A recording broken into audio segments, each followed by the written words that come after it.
and also take part in this broadcast. So thank you guys so much. We are, let me see, so a couple up and coming things. Of course, we're finishing out this year with greatness, amen.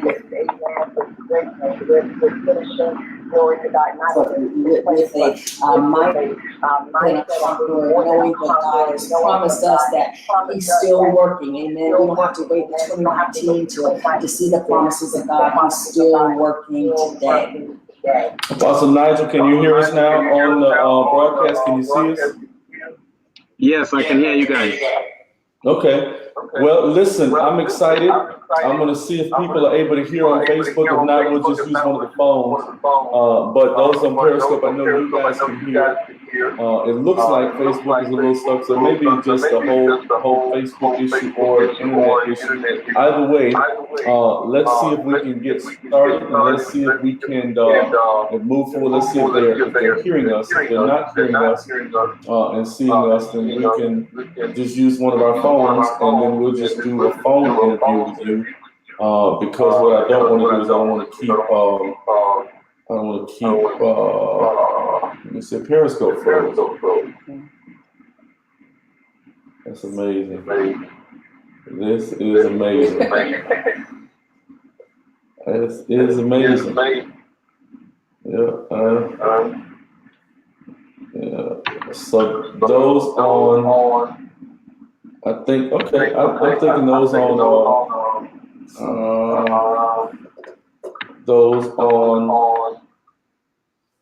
Facebook can see us and hear us.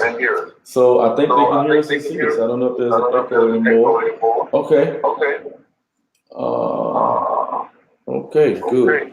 So, Apostle Nigel, tell us more about your ministry there in Trinidad. Tell us what you guys are doing, and tell us what's going on, and then tell me about your thought about this whole subject of bewitchment. You posted some stuff because you pastor and you're connected, so I'd love to hear more about what you have going on and what your thoughts are on this whole subject of bewitchment and just that whole process. Can you talk to us about that?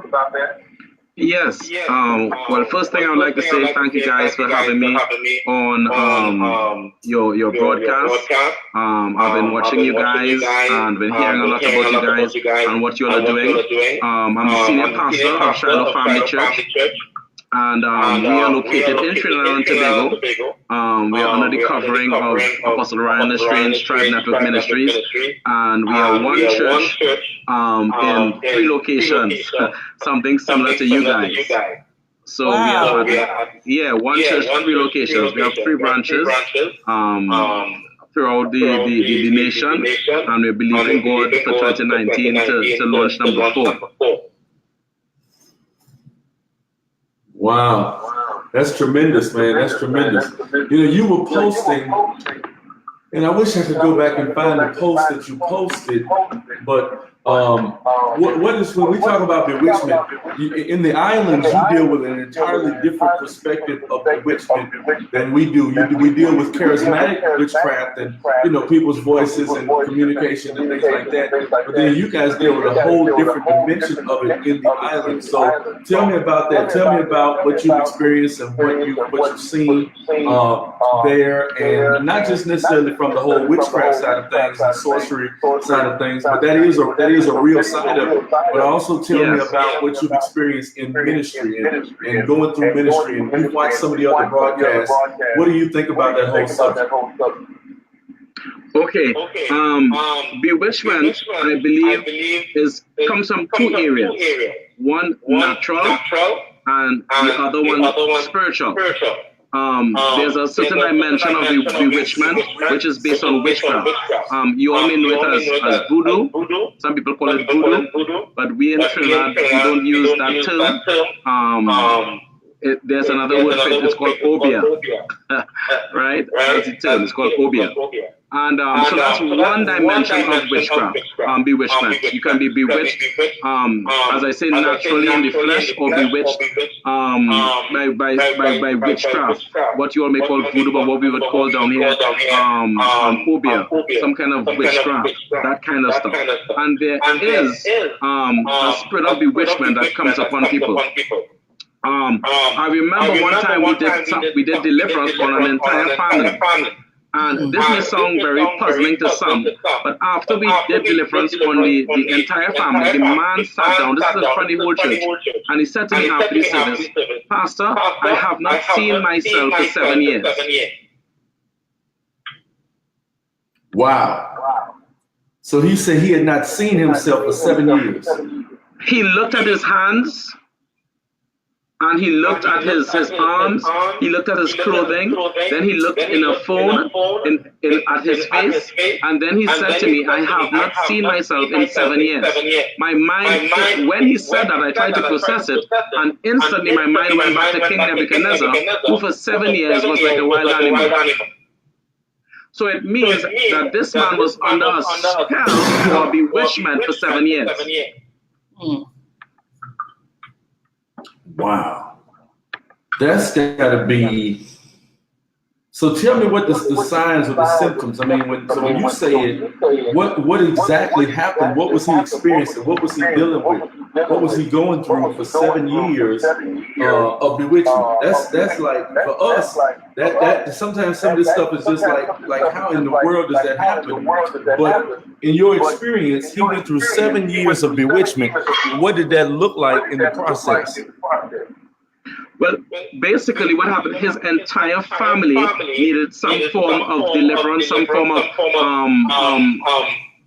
cleansing from the Lord. They came to the church, they recognized that something was wrong. They recognized that something was wrong, and they came for deliverance. And when we did deliverance on the family, we bound the strong man that was covering the family, and we broke it and we set them free. And he, as he said to us, he simply did not know himself. He was functioning, doing things, but there was a certain amount of bewitchment that was open, that was controlling his life. Wow.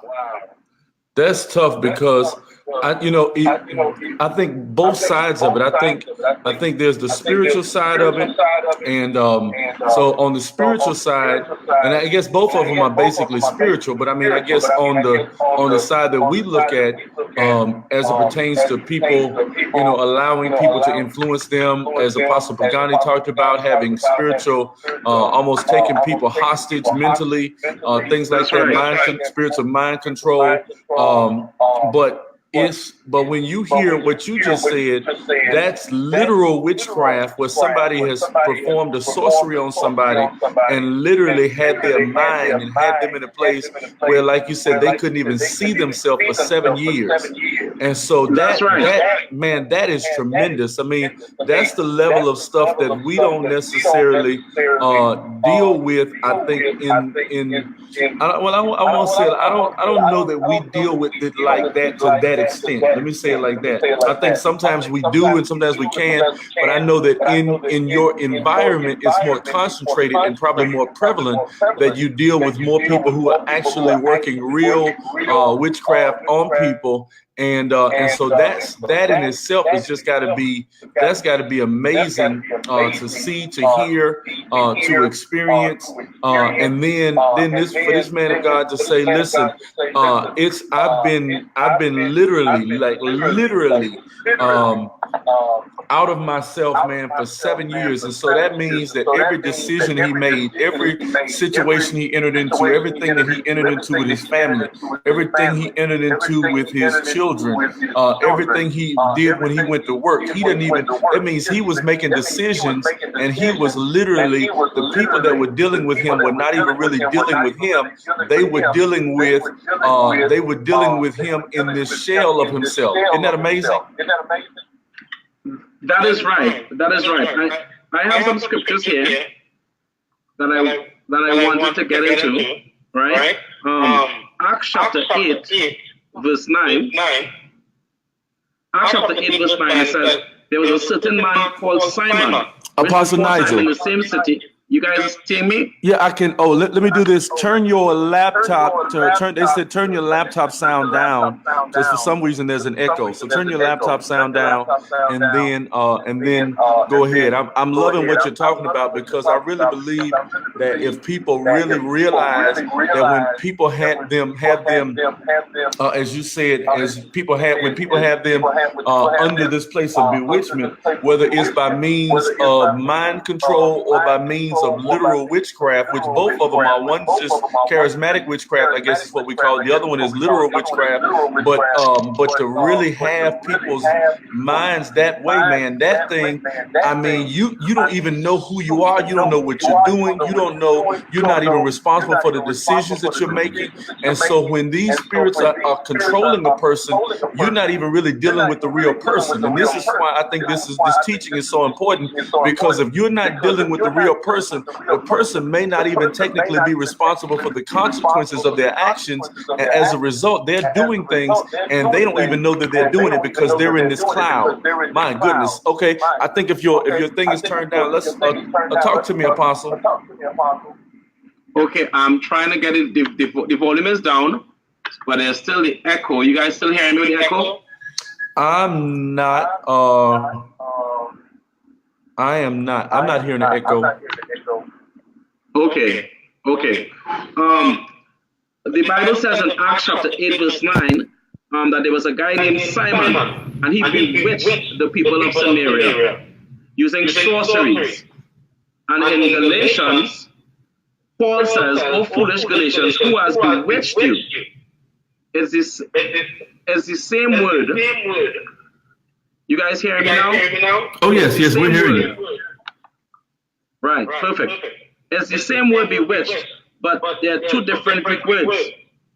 One is to fascinate by false representation, and the one is literally out of wits, astound, amaze. And I want to give you all one last scripture before we continue, so I can share what I need to share.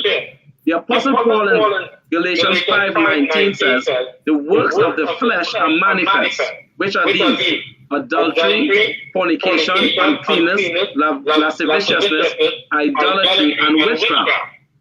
So in other words, Paul listed among the works of the flesh witchcraft.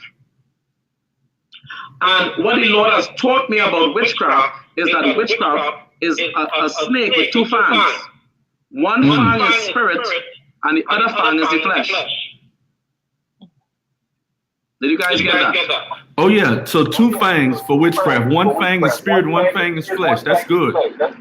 Yes. One fang is witchcraft, and the other fang is flesh.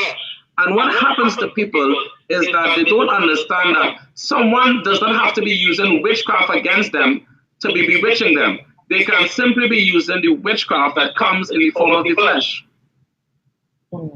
Wow. Wow, that's good. Yeah. So what happens to a person is there are different types of snakes in the Bible, and we could look at the different types of snakes and see what the Bible is saying about the fang, so to speak, of the flesh. Now they work hand in hand, because when a snake bites you, it bites you with both fangs.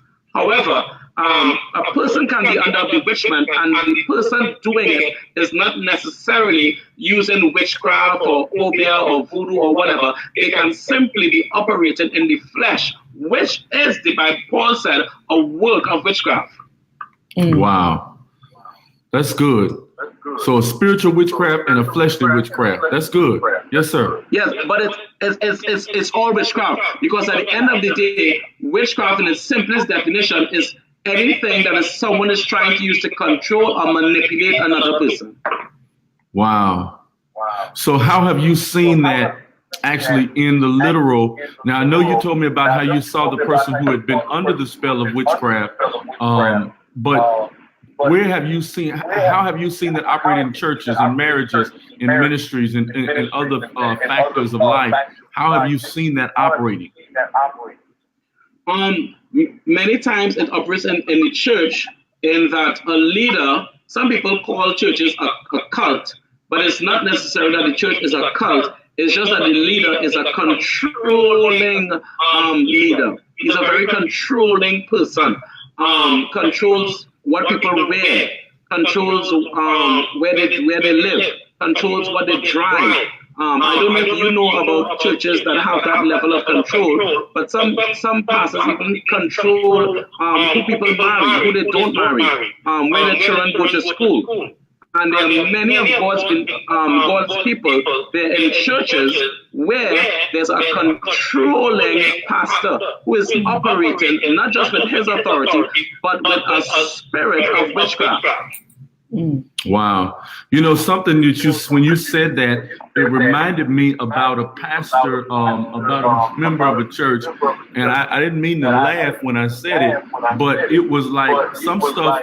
It's like preposterous, like you don't really, you can't even force me to believe that people would actually do stuff like this. But like you said, it's because people are bewitched and they're in a place where they've taken under by mind control.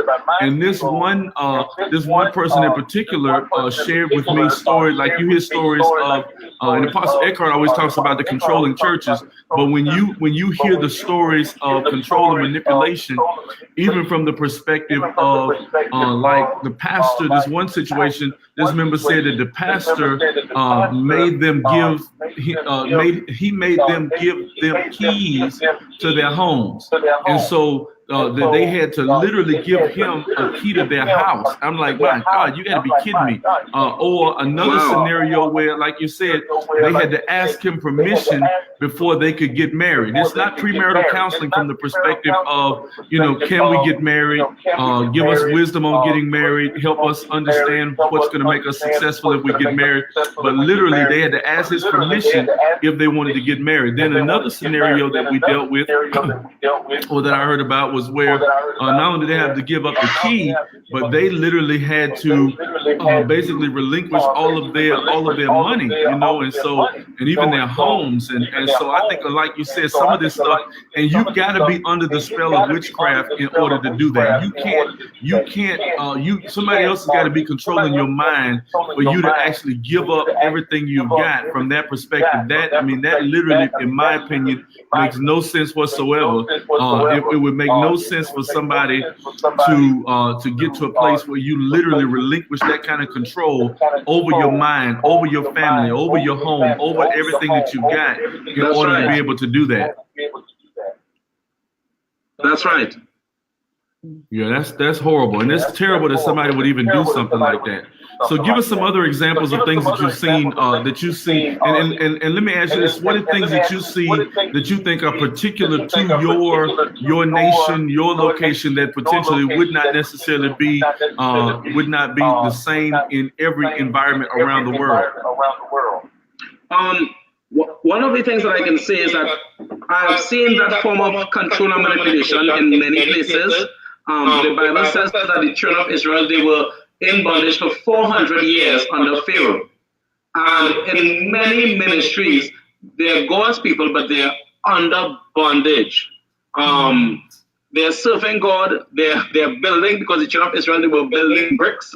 They were using bricks and building, but they were under bondage. And there are many of God's people that are serving God, but they're under a form of manipulation, they're under a form of bondage, they're under a form of manipulation. One of the things that I have seen, and how you can know that you are in a very controlling church. This is one of the key points of a controlling church.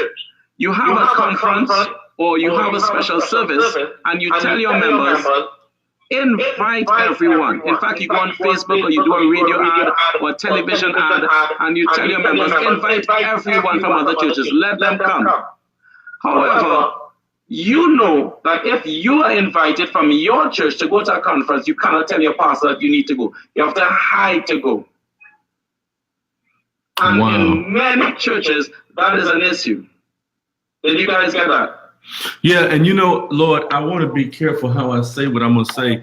My wife if you were looking at me, Apostle Nigel, my wife just gave me that look that says, you better not say it. But I'm not going to say what country we went to, but that was the exact case that we experienced in some countries and some cities that we go to. We'll go there to do meetings, and if the pastor is not putting on the meeting, they won't let their people go to the meeting, but they want everybody else to come to their meeting. So that's a good principle, and that's a good point, because but a lot of that kind of control is based out of fear. It's based out of the fear that if people go, that potentially they'll hear something that they've not heard, and it'll unlock you from being under a position of control, and or they fear that they'll lose you. This is the same basic principle that happened when the Apostle Paul preached in the Galatian churches. The people went to find them and were trying to get people not to listen to them. And I said, like, my God, like it blew me away. I mean, when I heard that and I thought about it, it really can blow you away that sometimes people will control people. And again, it's almost like people are a commodity, and they don't want to lose people. And I think that's the key, is fear of losing people. And so that's why we try to control people. Yeah. Exactly. That is the issue. One of the words for serpents in the Bible is sticking out the tongue. The Bible talks about the asp. It's sticking out the tongue. The Bible talks about the adder, and the word literally means to twist. And one of the ways that bewitchment happens is by someone twisting the gospel sometimes to suit how they are manipulating or controlling people. And now, I don't want to get myself in trouble here today on your broadcast, but one of the things that I think is twisted in some churches is the message of the priest. Wow. Now break that down. You can't get yourself in no trouble. You family, apostle, so you can't get yourself in no trouble. No, man. Listen, people need to be free, and people need to. And I think that's I think that was a principle. When I think if you explain it, I think that's the same thing that happened in Revelation. I think it was when they were talking about the Nicolaitans, when they were talking about the power over the people. So talk to us about that. Yes. What happens that in the Old Testament, you had to go through the priest to hear from God, to give your gifts, or to receive from God. And what happens? Yes, there's the fivefold ministry, but the fivefold ministry is to perfect the saints in their walk with the Lord. In a very controlling church, the pastors would say, "I am your priest, and I am on behalf. I go to God on behalf of you." And in one extent, that is okay, but the Bible says in the New Testament that we are a nation of kings and priests unto God. So that way, where in some churches where the pastor is the go-between, or the bishop or the apostle or the prophet is the go-between between God and the people, we have to be careful in the manner in which we teach it. People have to know that they can go to God on behalf of themselves. And yes, the man of God, the apostle, the bishop, whoever is in charge, he can intercede for the people. But when we tell people that, listen, the only way you're going to be blessed is through me, I believe we are bewitching the congregation. Wow. No, I think that's good. I think that's a really, really good piece. And I think the other thing that we look at with that is, I think that in some areas it potentially could be more prevalent than others. But I think the other thing is, I think social media is breaking some of that, because you can't stop somebody from being on social media. I mean, you can't stop them from listening to people. You can't stop them from hearing people. And I think that some of that is breaking that spirit of bewitchment, so that people are now beginning to be free to really be able to literally tap in to that next place, And sometimes, and I think that's sad, because I think that the person that's trying to bewitch people is actually is more in bondage than necessarily other people, because that person is in fear. They're in bondage. They're in fear. They're afraid of losing people. They're afraid.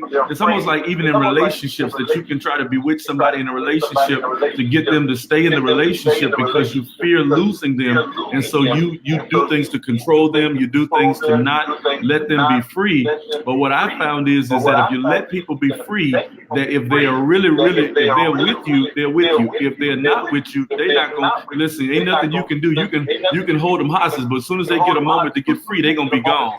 And so you can do, you can do what you want to do. You can say what you want to say, but if you don't let people have the power of choice, I think even with Jesus, of course, God, he gives us the free will to love him or not to love him and not do it necessarily. And that's some of the old religious systems. Those are old religious systems that try to keep people bound up and keep people in bondage to a religious system, again, because of fear. Or we try to make people get saved because of fear instead of getting saved because of the love of God that comes to us. That's right. Yeah, I like that, Apostle. That's good. Keep going. Keep talking to us. Okay. What I want to share now is how bewitchment works. We can go to 1 Kings 19. 1 Kings 19:3. And what happened is that Elijah had just had a great victory. Are you guys hearing me? Oh, yes, we hear you. Yes, Elijah just had a great victory, and he destroyed 400 prophets. And Jezebel, and she was a witch, and all she did basically was she issued a curse by using her tongue. Wow. Elijah, and even though he just killed 400 prophets, all of a sudden now the Bible says he's filled with fear. And one of the ways that you can know that you are under bewitchment is if there is a fear. Let me explain. Like, let's say you decide, I want to watch this broadcast. This is how the spirit of bewitchment works. I want to watch this broadcast. But you know that your pastor would not approve of you watching Nicole's or Apostle Lewis' ministry.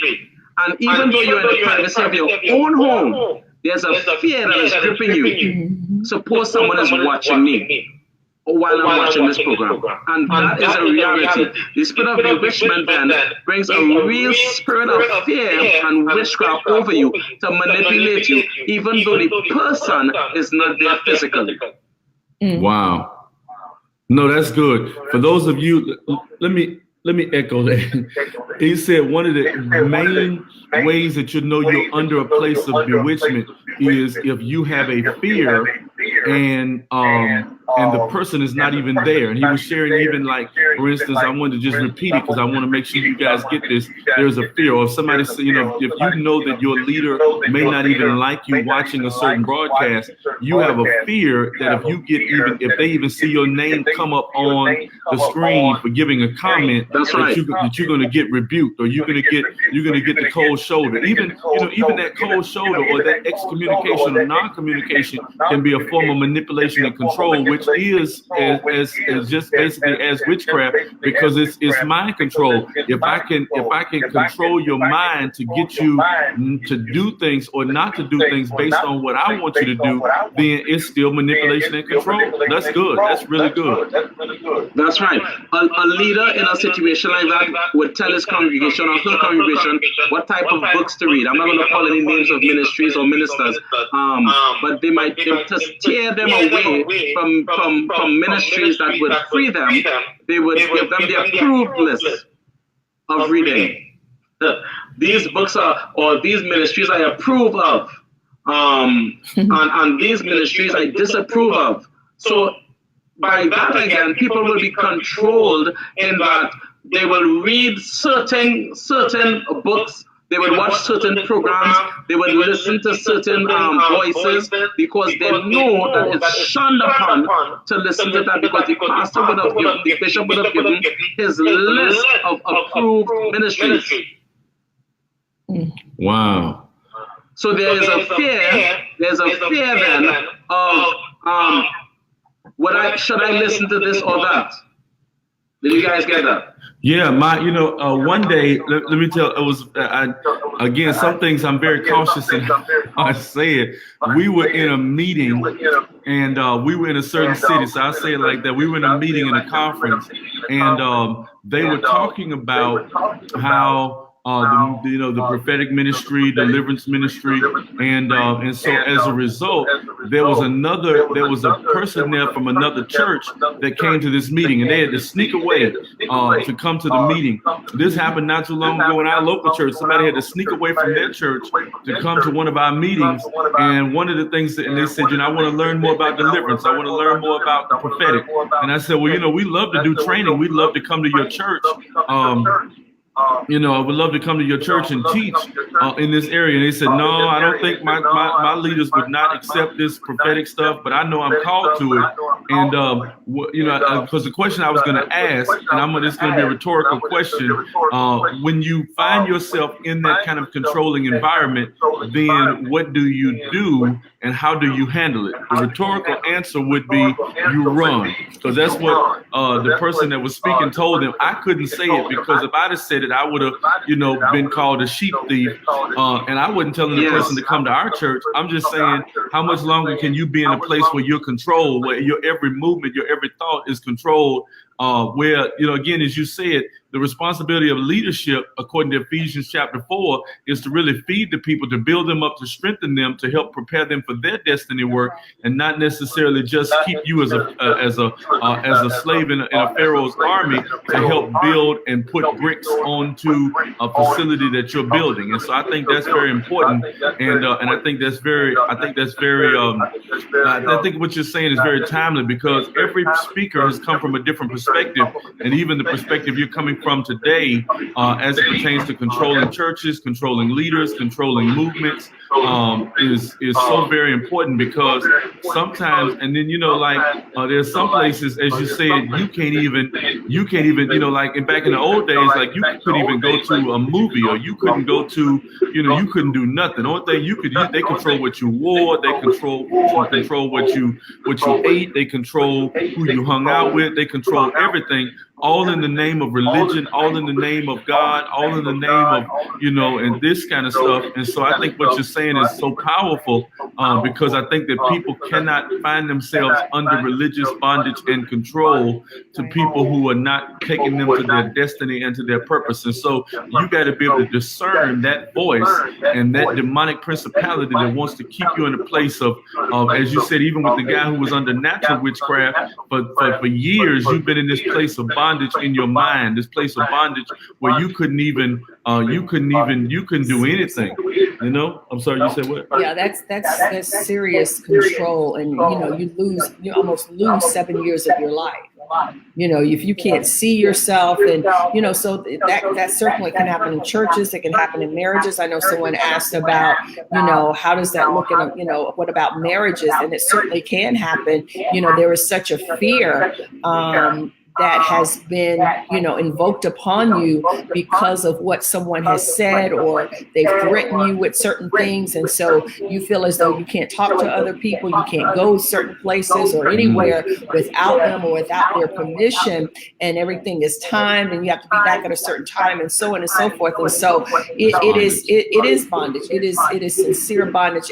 And Christ came to set us free so that we can be free. That's right. For this cause did Christ come, that he would destroy the works of Satan. And that's what he does. He wants people in bondage. He wants them to be blind. He wants them to be deaf to the voice of God. He wants them to be blind to the things that God is doing, so that they would not be able to discern his tactics, his plots, his plans and schemes against their life, and think, oh, it's just the person. No, there is a real devil that we're fighting against, and he wants to take everything that God has given to us, even as we did with Adam and Eve. He destroyed their, that was his intent, to destroy their relationship. They were kicked out of their promise.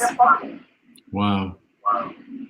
Come on, give us a few more, Apostle, and then we'll hop off of here, and then we'll see how we can maybe get a time when we can get you back on, because we're going to do a series of these with you, just because we're looking forward to maybe next year doing some other things together. But I really want to hear anything else that's on your heart before we get out of here today. Yes. Well, the same thing. A person can be under bewitchment in their marriage.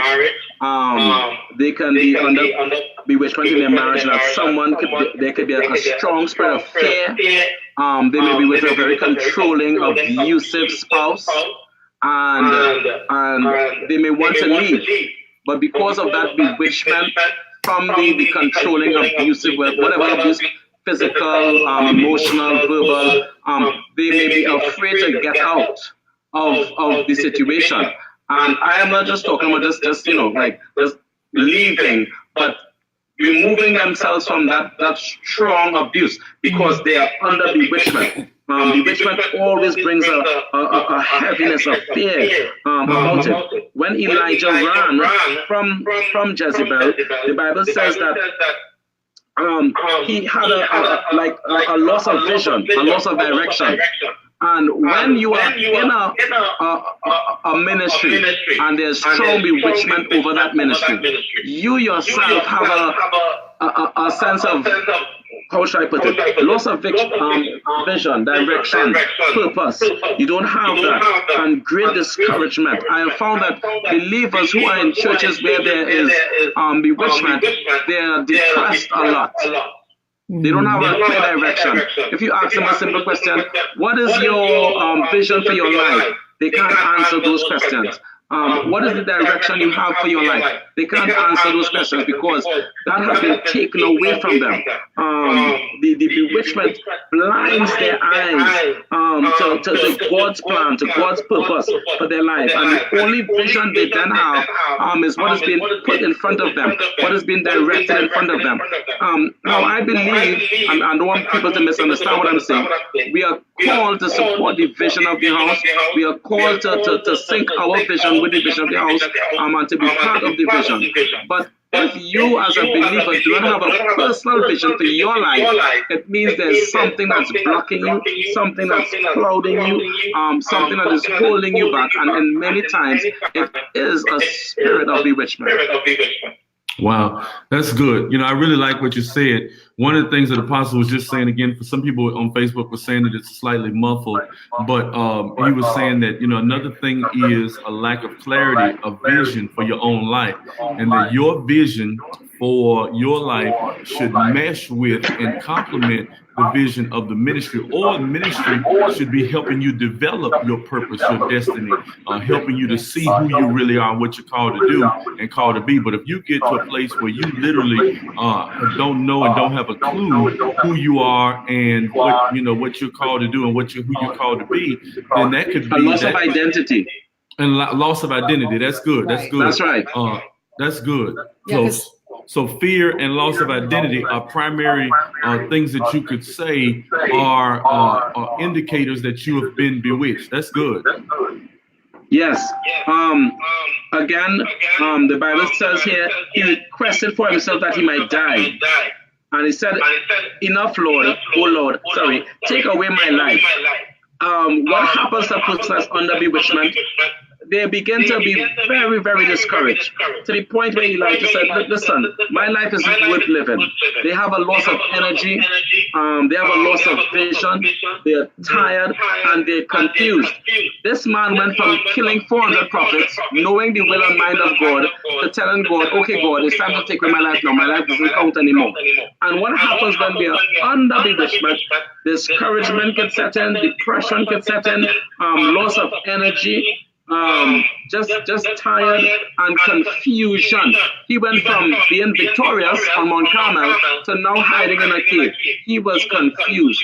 So when we are in a ministry or any relationship where there's bewitchment, we get greatly confused. We believe that our life simply has no meaning.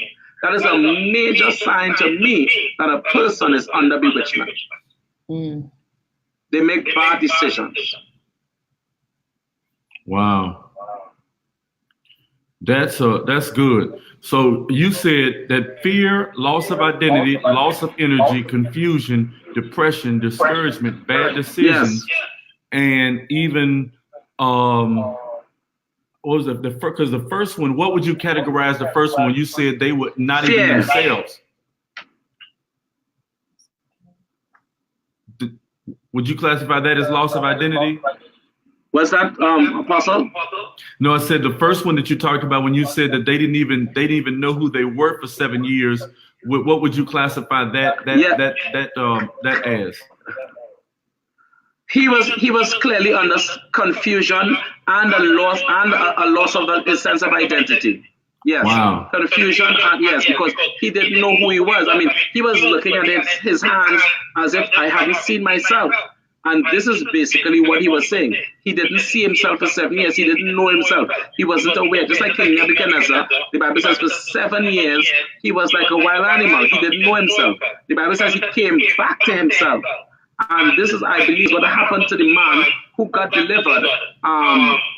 And that in that example, he came back to himself. There's part of the story that I didn't give, and I'm not so sure how many of your viewers are heavy into deliverance. But when we broke the spirit off of the man, the spirit that was in the wife said, "Come back, don't go, come back, don't go." And we recognized she wasn't talking to her husband because he was standing right next to her. And she started grabbing. So the spirit that was in the wife recognized that spirit of control, manipulation, or as we're doing here, bewitchment left. And it started to cry out and say, "Come back, don't leave, come back, don't leave." And then we commanded that spirit to leave the wife. And they were both set free. Wow. Now that Apostle, that's mind blowing. I'm usually not speechless, but Jesus. So the spirit that was in the one person was actually saying, "Please come back, don't leave." Yes. So the different spirits can actually literally, what's the word I'm looking for? Those spirits are attracted to each other. Jesus. Do you think they had been there ever since they had been married, or do you think it was something that came after they had been married and somewhere they opened the door that allowed those spirits to come in, and then they had gotten comfortable with them, and their whole life, that's amazing, their whole life, they had been living under the power of bewitchment, so they hadn't even really gotten a chance to know who the other one was outside of the power of being bewitched. Let me tell you what I believe in that case it was. You will see sometimes in the daily newspapers, people want to get someone to love them. You will see it in those love stories, magic potion. We believe that based on everything that happened and how the deliverance took place, because like I said, the entire family needed deliverance. The daughter was 8 months pregnant. And I was kind of really wondering, Lord, should we do this deliverance? Because, she's 8 months pregnant, but the Lord was in control. We believe that the wife used some form of witchcraft to get married to the husband. Wow. And that is why the spirit in her said, "Don't leave," because that is the bewitchment that would have caused him to marry her. And I don't know about USA, but people do those kinds of crazy things in the Caribbean. They want someone to marry them. They want someone to fall in love with them. They go to someone to get a potion, maybe for the person to drink, maybe for the person to eat. My wife is here with me. She's just telling me, how is it sounding? So maybe to you guys, it may seem like people do that. When we first started Deliverance, we didn't really believe in all of these things. But the amount of things that we have encountered, we realize that people are desperate. And if they want love and they want marriage and they see someone, they may be willing to go to any lengths to get that person to marry them. Wow. That's intense, Apostle. And see, that's what I'm saying. Some of the stuff that you and I think there are certain regions in certain areas where that's more prevalent than other areas. And like you said, like for instance, and then I'm not just stereotyping the Caribbean, but I think that there are even places in America and in Europe and Africa and other places where this stuff happens. And I'm like, my God, I mean, just like if that's what you gotta do to get somebody to love you, man, you in trouble. My goodness. And then if you gotta distorted view even of themselves. Wow. Yeah, no, that was deep, man. That was good, and that's something that, wow. Somebody said it happened in a church in New Orleans. Desperate women that were doing that. So that's why we need deliverance ministry. And in New Orleans, you probably have a slight bit of more of a prevalence because, of course, you're close to the Caribbean, and of course, we know that from the African diaspora, you had some of the Yoruba religions of Africa that mixed with some of the Caribbean islands, and then so then you get things like Santeria, you get voodoo, you get some of those things, and then the first places that some of that stuff came to was places like South Carolina and Louisiana, and some places in southern Texas, and so you begin to see the manifestation of those things, and it may be more prevalent in some of those areas necessarily than others. And again, that's not a stereotype; it's just a reality that there's some places where people operate in certain things more than they do other things, and but that's eye-opening, and man, I appreciate you, Apostle. I'm going to get you on, and maybe we have to do something at night, or we have to get you back on, because I really believe you shed some light on some things that people need. And I tell you, we really need the ministry of deliverance in our churches. We need the ministry of discernment in our churches, the gift of discernment, so that people can really discern between what's God and what's good, so that we're not hoodwinked and bamboozled and brought under the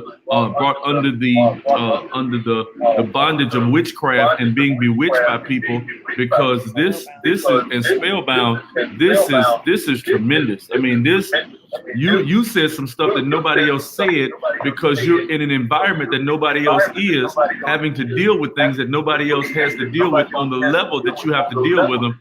And man, that is tremendous. I mean, just that one story alone of somebody getting deliverance, and as a result of getting deliverance, they're like, man, you cannot, that person is saying, please don't go. That's like, yes. My goodness. Right. That's intense. Right. Because whatever spirit was she was operating in. Good talk, Lana.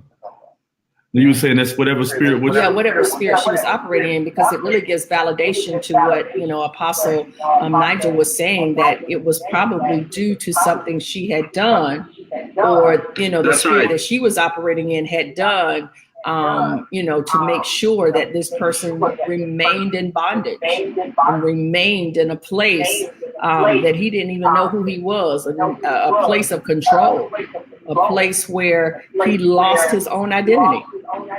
Wow. And then the other question that I would ask Apostle Nigel is, then if he got it because she did something to him, then where did she learn it from? I was talking to somebody, matter of fact, that sent us an inbox that shared that their entire family line had been operating in manipulation, witchcraft, and so sometimes we learn it in our families.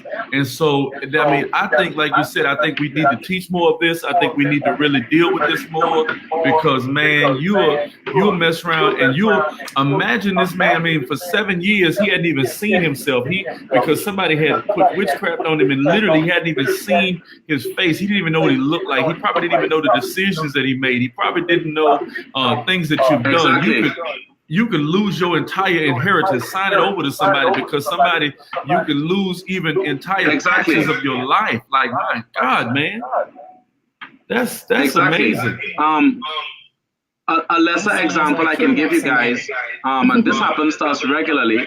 Sometimes a husband and wife may come to the church, and we may pray, and we may do deliverance on, let's say, the husband, and they would come back again, and we would notice they need deliverance again.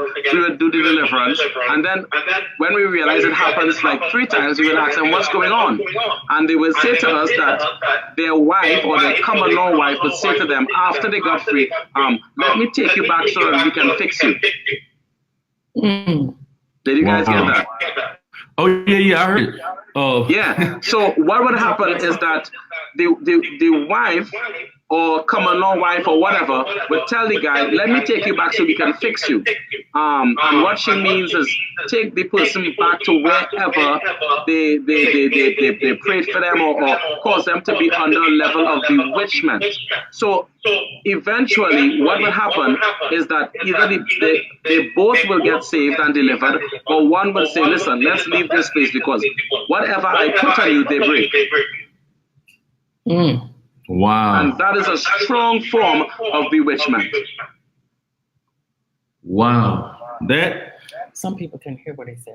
What he was saying is that there was they were in he said they've done deliverance where they've ministered deliverance and people got free, and then after the people got free, he said that they went back to the wife or went back to the spouse, and the spouse said, "Oh, let me take you back so that they can fix you," which meant they wanted to take their spouse back to the place where the bewitchment was put upon them, so that then they could put them back in that. And I like to call it a zombie effect, where you actually bewitch you, and almost a zombie effect where you just you can be manipulated. Say it again, Apostle. That's good. I like that term. Yeah, the zombie effect. So they literally can take you, move you, do what they want you to do. And so some people don't want you to be free. And I think that's true with literal witchcraft. And I think that's also true with spiritual, with both of them are spiritual, but I'm trying to figure a way to delineate between the two. But that's even, when they want to re-indoctrinate. Sometimes you'll go somewhere and get free, and then you'll come back to the person that's trying to bewitch you, and they'll want you to re-indoctrinate you into that spirit of bewitchment. They want to re-bewitch you. And so this is why Paul told the Galatian church in 5:1, he says, stand fast in the liberty wherewith you've been made free through Christ Jesus. That's right. Because literally people, you can get free. They had went to the services, they got the deliverance, and then all of a sudden they went back to the place, got re-indoctrinated, bewitched. And then as a result, Paul has to tell a man, stand fast in the liberty, get the liberty back. Don't go back to controlling places. Don't go back to places where people are trying to put you back into a zombie effect and literally trying to destroy you and kill you. Listen, it's time for people to stay free. Right. And you see it, you see it even in churches. People can attend church, be in church, and still operating in that spirit. Someone was just saying that they were a part of a church like that in New Orleans, where it was a generation of family members attending who were operating in witchcraft, and the church was very prophetic. But one of the things my husband says a lot is that the operation of the gifts of the prophetic without deliverance is dangerous. Oh yeah. No, if you got prophetic ministry and you don't have deliverance ministry, it's going to be trouble. And the reason I say it's trouble is because there has to be a balance. Because sometimes in the prophetic, people will get off into hearing from familiar spirits and hearing from all kind of stuff, and that can be a mess. That can really be a mess. That is powerful, apostles. And I have been saying that. Sometimes I get myself in trouble when I say that. But if there's prophetic ministry alone and people are not getting delivered, we allow ourselves, or we can allow a Jezebel spirit or bewitching spirit into the midst, and we will not be able to tell that the prophetic is now being tainted by Jezebel. That is good. No, listen, that was good. And let me tell you something. That's why I think, now again, we started this off talking about controlling leaders. And so we don't want to be controlling. But what I do want to say is people have to really have discernment when you find yourself always needing to go get a prophetic word, or always wanting to be in a prophetic line, or every prophetic meeting that comes up, you got to be there, because sometimes you're learning to hear from man more than you are God. And so I think that although you do need to be able to hear the message, and there are prophetic environments, but sometimes it's almost as like there's a void, or there could be two things. There could be a void, and there could also be a laziness. And boy, I hate to say that, but sometimes we don't want to do the hard work of getting in the presence of God and getting to know God for ourselves and being able to hear his voice and becoming strong and mature. And as a result, we always find ourselves in a prophetic line being bewitched by somebody. And so we go from place to place to place to place, trying to find the next prophetic word that's going to feed us without getting a deliverance anointing that literally will cause us to be free and really able to hear God clearly. So we can't be hoodwinked and bamboozled. Wow, that's good. That's really good.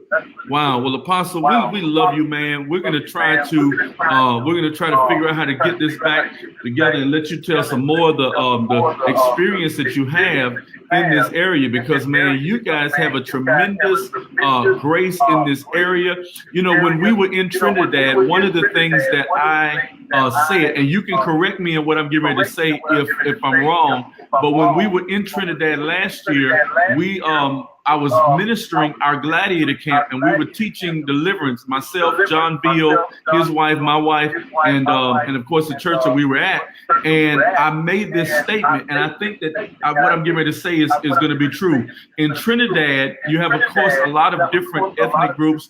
Ethnic groups, but you have a lot of family backgrounds. So on one side of the room, I had people that were that were Afro-Trini, some Indo-Trini, and so I said for the Indo-Trini, now I know you've got other groups there as well, but I said for some of the Indo-Trinis, they could probably trace their lineage back to being Hindu or Buddhist by 2 or 3 generations. And then on the Afro-Trini side, they could trace their lineage and their background to go back to some of the Yoruba religions within 2 or 3 generations. So there's a lot of deliverance sometimes in those. And then if an Indo-Trini and Afro-Trini mix, and they bring the mixture of those 2 or 3 different backgrounds together, you're going to have a problem, because you got to break those demonic systems of those different family lines and even generational curses that could be there because of things that have happened. And so I'm like, my God. So when you think about that, you probably do deal with some stuff that we don't deal with on a level that we don't deal with it on in some of our American churches. And so that's why I love what you had to say. Do you think that's an accurate assessment, or a thought that if you can look back on either side, if they were on one side or the other, and they would trace it back to other belief systems, and that also can lead to a complication, and that there may already be family members who are still dibbling and dabbling in some of that stuff, and you can actually lead back to some of that stuff? What do you think? That is 100% true. We have had cases where there will be people who love the Lord, they will be serving the Lord for a number of years, and there will be something in their life that is hindering them. And then when we dig deeper, we realize that maybe they took part in some form of ritual, or as a child they were in some form of ritual, or their parents or their grandparents were in a different religious background, and because of that, those things have to be broken over their lives so that they can be completely set free. So that assumption that you made there is perfect. Because some people, whether on the Afro side or on the Indo side, depending on their background, their religious persuasion, those things need to be broken, and any agreements with deities have to be broken and renounced, so that believer can be totally set free. The Apostle was just saying, assumption. Apostle was just saying that that's a true assumption, that you literally have to go back and break and annul those agreements and contracts and relationships and covenants that people have made, and that even their ancestors have made to different belief systems, so that person can be really totally free. And so yes. I really believe, man, today this has been tremendous. I can't wait. Listen, we're coming to Trinidad. I think it's in the end of March. I think it's the last weekend in March. Yes. And we're going to be doing, I was letting the cat out of the bag. We're doing a Suddenly in Trinidad the last weekend in March. And Apostle Lewis is going to be hosting it. So we're really excited about getting there and spending some more time with you. I think I'm going to come a couple of days early just so I can come hang out with you, and stay a couple of days extra so I can come hang out. But don't tell my church I said that. But I need a vacation anyway. So they listen, please, we need to come over, do ministry, and then stay a few days just to spend time with you, because I would love to hear more of the stories that you guys have experienced and more of the stuff that you've had to go through and encounter. Man, I could only imagine some of the stuff that you've had to deal with and go through. And so we love you, you and your wife. Tell your wife we say hello. I know she's right there. Tell her we love her. My wife sends her love, and we bless you guys and thank you guys so much for being on. And I appreciate you, man. I appreciate your integrity. I appreciate your love for God. I appreciate your perseverance and stick-to-itiveness through all that you all have had to go through. You guys are doing a tremendous work there. And I, when I talked to Apostle Ryan, I was talking to him, and I was just asking him about, we had done some things in the past, and we were looking to do some things in the future. And I said, who do you have that's a contact? And he said, man, Apostle Nigel is a tremendous, honorable man of God. And so I know you just recently had Apostle Pagani there, and so I saw that went very well. And then one of our spiritual daughter that lives in the island, Lisa Belgrave, she actually comes and attends the church there, and so that really means a lot that he really watches out for her, and they cover her there on the island, because as much as she loves us and as she's connected to what we do and who we are, I still, I've always believed you just need people that you can even fellowship with there in your local environment. So thank you so much for that, Apostle, and can't wait to see you guys in a couple of months. I'm really looking forward to it, really excited about it, really believe it's going to be tremendous, and looking forward to what God is going to do. Amen? Amen. Amen. Amen. And we are looking forward to you guys coming. Yes. So we'll talk to you soon. God bless. Bye-bye. God bless. God bless.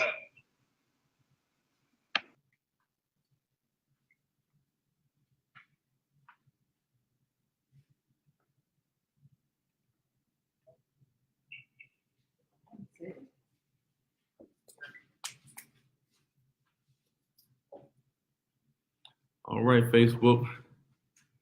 Facebook is saying,